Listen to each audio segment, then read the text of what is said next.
तर आयातुल्ला अली खामेनींच्या पत्नी मसुरेह जिवंत असल्याचं समोर आलेलं आहे। मसुरेह यांच्या मृत्यूचं वृत्त खोटं होतं। इराणी माध्यमांनी हा दावा केला।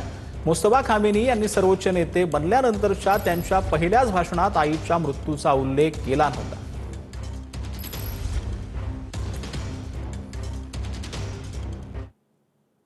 तर युद्धाच्या पार्श्वभूमीवर उद्योग क्षेत्राबाबत उदय सामंतांनी बैठक घेतली। संभाजीनगरमध्ये जाऊन उद्योग मंत्र्यांनी अध्यक्षतेखाली बैठक पार पडलेली आहे। बैठकीमध्ये युद्धाचा फटका बसलेल्या उद्योजकांच्या अडचणींवर चर्चा झाली।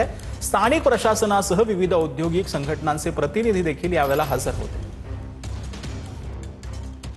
शॉर्ट टर्म सोल्युशन काय असावं आणि लॉंग टर्म सोल्युशन काय असावं या बाबतीतला निर्णय लवकरात लवकर प्रशासनाने घ्यावा अशा पद्धतीच्या सूचना मी दिलेल्या आहेत। आणि उद्योजकांनी ज्या ज्या काही अपेक्षा माझ्याकडे व्यक्त केल्यात की माननीय मुख्यमंत्री महोदयांकडे कशा पद्धतीचा अहवाल दिला पाहिजे, इलेक्ट्रिसिटीच्या बाबतीतलं काय आहे, बांबू लागवडीच्या बाबतीमधलं काय आहे, बायोगॅसच्या बाबतीतलं काय आहे, आता जो नॅचरल गॅस आहे तो कशा पद्धतीने डिस्ट्रीब्यूट केला पाहिजे, सीएनजीच्या बाबतीतलं काय आहे, त्या सगळ्या बाबतीमध्ये जो काय अहवाल मी आज तयार केलेला आहे, जो आज तैयार करें तो सगळा मी मुख्यमंत्री महोदयांकडे देणार आहे। सारी हमारी जो इश्यूज थे, जो हमारे प्रॉब्लम्स थे, वो सारे सर को बताए। कितना कंजम्पशन है, कितने यूनिट्स हैं, कितने यूनिट्स इफेक्ट हुए हैं, जो ऑटो एंसिलरी, ऑटो कॉम्प, इंजीनियरिंग, फार्मास्यूटिकल में जो गैस यूज़ कर रहे हैं।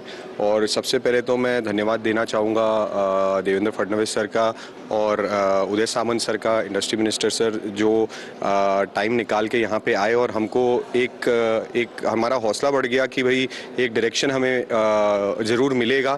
बीपीसीएलच्या लोकांना पाईप गॅसवरती त्यांनी हे दिलेले आदेश दिलेले आहेत आणि जी आमची व्यवस्था पण आहे, अधिकारी आहेत जिल्हाधिकारी, त्यांच्याकडनं पण काय सपोर्ट मिळायला पाहिजे ते त्यांना पण गाईडलाईन्स दिलेले आहेत आणि ह्याच्यातनं काही ना काही मार्ग नक्की निघेल।